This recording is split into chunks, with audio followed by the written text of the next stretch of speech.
नमस्कार and welcome you all to DRX mentor. मैं हूं डॉक्टर जयंत और आज की वीडियो में डिस्कस करने वाले हैं रेलवे फार्मासिस्ट 2024 के नोटिफिकेशन से रिलेटेड कि ये नोटिफिकेशन कब तक आ सकता है, एज रिलैक्सेशन मिलेगा कि नहीं मिलेगा, क्योंकि बहुत सारे लोगों का कमेंट है कि ड्यू टू कोविड हमें एज रिलैक्सेशन मिलेगा कि नहीं मिलेगा, क्योंकि ये 5 साल में वैकेंसी आती है। तो जो ओवर एज कैंडिडेट हैं क्या उनको रिलैक्सेशन मिलेगा, कितने स्टेप्स में ये फार्मासिस्ट एग्ज़ाम होता है, कौन कौन से स्टेप्स क्लियर करने पड़ते हैं जब रेलवे फार्मासिस्ट बनते हैं, तो उनके बारे में जानेंगे। सिलेबस में कुछ मॉडिफिकेशंस देखने को मिल सकते हैं क्या, जो एलिजिबिलिटी से रिलेटेड, जैसे कि आपने देखा रिसेंटली डीएसएसबी में बी फॉर्म वालों को इनएलिजिबल कर दिया, तो क्या यहाँ पर भी ये मॉडिफिकेशन देखने को मिल सकते हैं। एग्ज़ाम लैंग्वेज क्या होगी, कि हिंदी में आता है कि इंग्लिश में आता है, तमिल तेलुगु, कौन सी लैंग्वेज में ये एग्ज़ाम कंडक्ट होता है। और ये जो वैकेंसी आती है वो स्टेट वाइज आती है कि सेंट्रल लेवल पे एक ही कॉमन वैकेंसी आती है। तो इन सभी के आंसर करने वाला हूँ इस वीडियो में। तो चलिए स्टार्ट करते हैं। बट उससे पहले यदि आपने चैनल को सब्सक्राइब नहीं किया है तो चैनल को सब्सक्राइब कर लीजिए, सो दैट आपको जो भी फार्मा रिलेटेड इंपॉर्टेंट इन्फॉर्मेशन है वो मिलती रहे। मैं इस चैनल पर जो रेलवे फार्मासिस्ट या अदर फार्मासिस्ट के प्रीवियस क्वेश्चन पेपर भी सॉल्व कराता हूँ, तो वो भी आपको मिलते रहेंगे। तो चलिए स्टार्ट करते हैं। सबसे पहले बात करेंगे ये नोटिफिकेशंस के बारे में। उससे पहले देख लेते हैं 2019 में ये वैकेंसी आई थी, क्योंकि ये इलेक्शंस के कारण क्या हुआ है कि पहले जो वैकेंसी आई थी वो यहाँ पर आप देख सकते हैं, इसका नोटिफिकेशन आ चुका था 23/2/2019 को। यहाँ पर आप देख सकते हैं 23/2/2019 को ये नोटिफिकेशन आ चुका था, और इसका जो एप्लीकेशन स्टार्ट हुई थी वो 4/3/2019 से हो चुका था। मतलब मार्च में इसके फॉर्म फिलअप होना स्टार्ट हो चुके थे और क्लोज्ड हो गए थे, 2 अप्रैल को क्लोज्ड हो गए थे। ठीक है, बट अभी क्या हुआ है, जो अभी रीसेंट नोटिफिकेशन आया हुआ है वहाँ पे सिर्फ और सिर्फ कैलेंडर जारी किया गया है, जहाँ पे सिर्फ मेंशन है कि जुलाई से सितंबर के बीच में आपको पैरामेडिकल का फॉर्म या नोटिफिकेशन देखने को मिल सकता है। अभी तक ये क्लियर नहीं है कि इसके फॉर्म आएंगे कि नहीं आएंगे, क्योंकि प्रीवियसली आप देख सकते हैं यहाँ पर कि फॉर्म फिलअप हो चुके थे, उसके बाद आचार संहिता लगी थी, उसके बाद जो एग्ज़ाम हुआ था वो जून में एग्ज़ाम हुआ था। तो इसमें श्योरिटी थी कि ये वैकेंसी आएगी, मतलब इसका एग्ज़ाम कंडक्ट होगा, क्योंकि फॉर्म फिलअप हो चुके थे।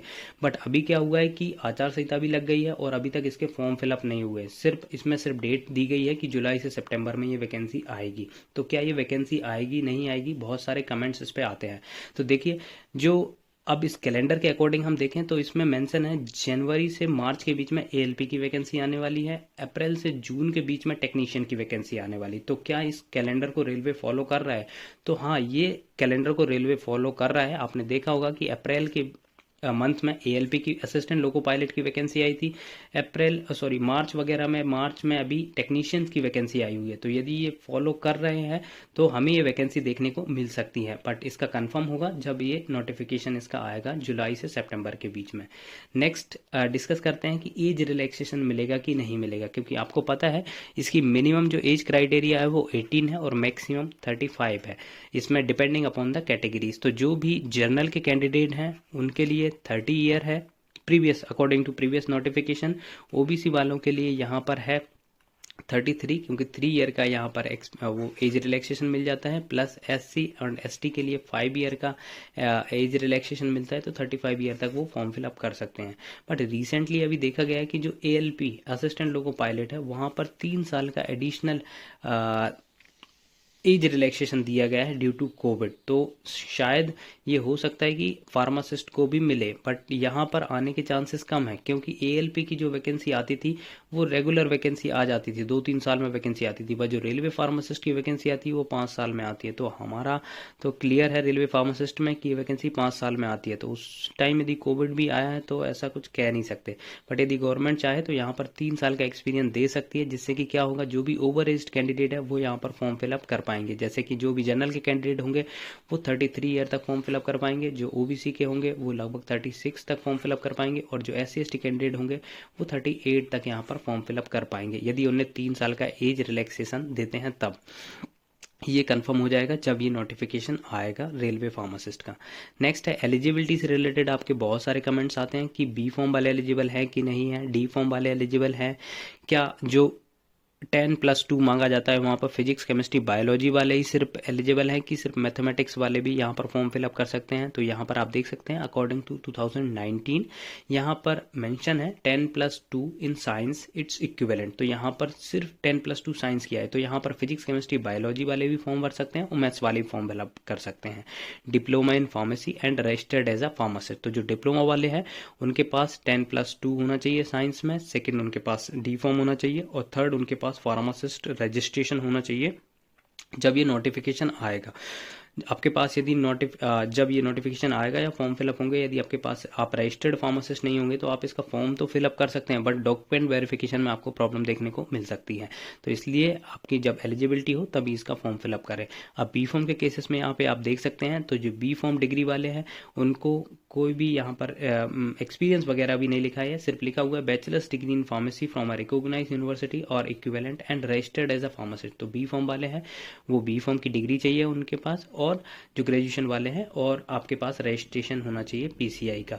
तो ये दो रिक्वायरमेंट है, यहाँ पर कोई भी एक्सपीरियंस मैंडेटरी नहीं है। जैसा कि आप देख सकते हैं जो भी एसएससी वगैरह की वैकेंसी आई हुई है वहाँ पर पर्टिकुलर मेंशन कर दिया जाता है कि 10+2 साइंस, मतलब आपके पास फिजिक्स केमिस्ट्री बायोलॉजी में होना चाहिए, मैथमेटिक्स को वहाँ पर इनएलिजिबल कर दिया जाता है, और कई कई जगह पे 2 साल का एक्सपीरियंस मांगा गया है, बट यहाँ पर कोई भी एक्सपीरियंस नहीं मांगा जाता है। तो जो भी फ्रेशर कैंडिडेट होंगे, मतलब जैसे कि जिनके पास B pharm D pharm plus registration होगा, वो यहाँ पर फॉर्म फिलअप कर पाएंगे।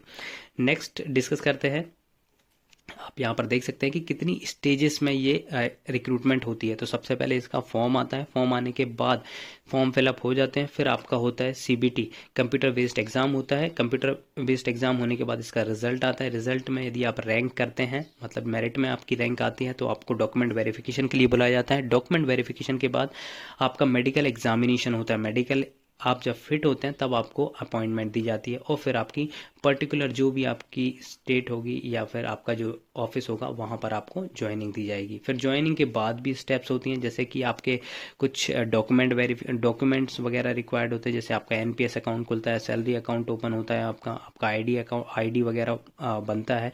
तो ये सभी स्टेप्स बाद में होती हैं जब आपकी ज्वाइनिंग हो जाती है। नेक्स्ट, एग्ज़ाम किस लैंग्वेज में आता है, तो यहाँ पर आप देख सकते हैं मैंने एक क्वेश्चन यहाँ पर 28 नंबर का क्वेश्चन है, रेलवे फार्मासिस्ट 2019 में आया था। 2019 में जो क्वेश्चन पेपर आया था उसमें 70 क्वेश्चन आपके फार्मा से आए थे, बाकी 30 क्वेश्चन जो थे वो आपके नॉन टेक्निकल थे, जैसे नॉन फार्मा क्वेश्चन थे आपके, उसमें जीके था, मैथ था, रीजनिंग थी और जीएस वगैरह, तो वो नॉन टेक्निकल आपके क्वेश्चन आए हुए थे। तो 70-30 का रेशियो यहाँ पर रहता है, और ये जो पेपर होता है वो दोनों लैंग्वेज में होता है, हिंदी में भी होता है और इंग्लिश में भी होता है, जिसमें भी आप सुटेबल हो उसमें टिक कर सकते हैं।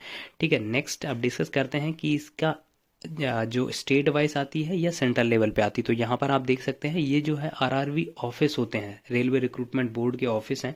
जैसे कि ये ऑफिस होते हैं अहमदाबाद में, अजमेर में है, इलाहाबाद में है, बेंगलोर में है, भोपाल में, भुवनेश्वर में, बिलासपुर, चंडीगढ़, चेन्नई, गोरखपुर, गुवाहाटी, जम्मू कश्मीर, कोलकाता, मालदा, मुंबई, मुजफ्फरपुर, पटना, रांची, सिकंदराबाद, शिलीगुड़ी, तिरुवनंतपुरम। तो ये ऑफिस हैं जिनमें वैकेंसी आएगी। तो जैसे आप हम जैसे यूपी में देखें तो इसके 2 ऑफिस हैं, एक इलाहाबाद है और एक गोरखपुर है। तो ये जोन वाइज वैकेंसी देखने को मिलती है, हमें स्टेट वाइज नहीं मिलती है, और इसकी कॉमन वैकेंसी भी नहीं आती है। तो यहाँ पर आप देख सकते हैं जो प्रीवियसली नोटिफिकेशन आया था उसमें ये आरआरबी ऑफिस, मतलब जोन वाइज यहाँ पर वैकेंसी आई थी। आरआरबी अहमदाबाद में ये वैकेंसी आई थी। आप यहाँ पे देख सकते हैं जो फार्मासिस्ट की लगभग 29 पोस्ट थी, जनरल की 18 पोस्ट थी, 2 एससी की थी, 1 एसटी की थी, 6 ओबीसी की थी और 2 ईडब्ल्यूएस की थी। तो ये जोन वाइज वैकेंसी आती है। यहाँ पर सिमिलरली देख सकते हैं आरआरबी अजमेर में भी फार्मासिस्ट ग्रेड 2 की 24 वैकेंसी थी। तो अब यहाँ पर एक डाउट आता है कि हमें कहाँ से फॉर्म भरना चाहिए। तो देखिए आइडियली ये होता है कि जहाँ पे ज़्यादा वैकेंसी है वहाँ पर आपके होने के चांसेस ज़्यादा हैं, ठीक है, बट वहाँ पर नंबर ऑफ एप्लीकेंट भी ज़्यादा होंगे, बट यदि आपकी प्रिपरेशन अच्छी है तो आपके होने के चांसेस ज़्यादा होंगे। यदि आपकी प्रिपरेशन बहुत ही अच्छी है तो आप अपनी पर्टिकुलर स्टेट से ही फॉर्म फिलअप करें। जैसे पर्टिकुलर आपके जो आरआरबी रिक्रूटमेंट बोर्ड है, जैसे कि आप यूपी से हैं तो आप यूपी में इलाहाबाद से भी भर सकते हैं, गोरखपुर से भी भर सकते हैं, या फिर आप मध्य प्रदेश से हैं तो आप आरआरबी भोपाल से फॉर्म फिलअप कर सकते हैं, महाराष्ट्र से हैं तो आप मुंबई से फॉर्म फिलअप कर सकते हैं। तो आपको पर्टिकुलर आरआरबी जोन देखना पड़ेगा कि आपके स्टेट में कौन सा जोन है, वहाँ से आपको फॉर्म फिलअप करना पड़ेगा। अब यहाँ पर पोस्ट का आता है कि कितनी पोस्ट देखने को मिल सकती है। देखिए प्रीवियसली आई थी लगभग 270 के करीब ये पोस्ट आई थी। तो इस बार देखिए शायद इसमें वैकेंसी में हमें नंबर ऑफ़ वैकेंसी ज़्यादा देखने को मिले, अराउंड 300 प्लस वैकेंसी देखने को मिल सकती है, क्योंकि प्रीवियसली जो रिक्रूटमेंट जो रेलवे में डेवलपमेंट बहुत सारे हुए हैं, तो बहुत सारे हॉस्पिटल्स वगैरह भी बने हैं, तो वहाँ पर फार्मासिस्ट की रिक्वायरमेंट होगी। अभी देखने वाली बात रहेगी कितनी वैकेंसी देखने को मिलती है, बट आई थिंक ये नंबर आपको देखने को ज़्यादा मिल सकता है, क्योंकि जो प्रीवियसली हम देखें 2019, 2014, 2009 में ये वैकेंसी हमेशा बढ़ के आई हुई है, तो यहाँ पर भी आपको बढ़ के देखने को मिल सकती है। ठीक है, आई होप ये इन्फॉर्मेशन आपको अच्छी लगी होगी। अच्छी लगी तो प्लीज़ चैनल सब्सक्राइब करिए, वीडियो को लाइक करिए, शेयर करिए, कमेंट करिए। Thank you.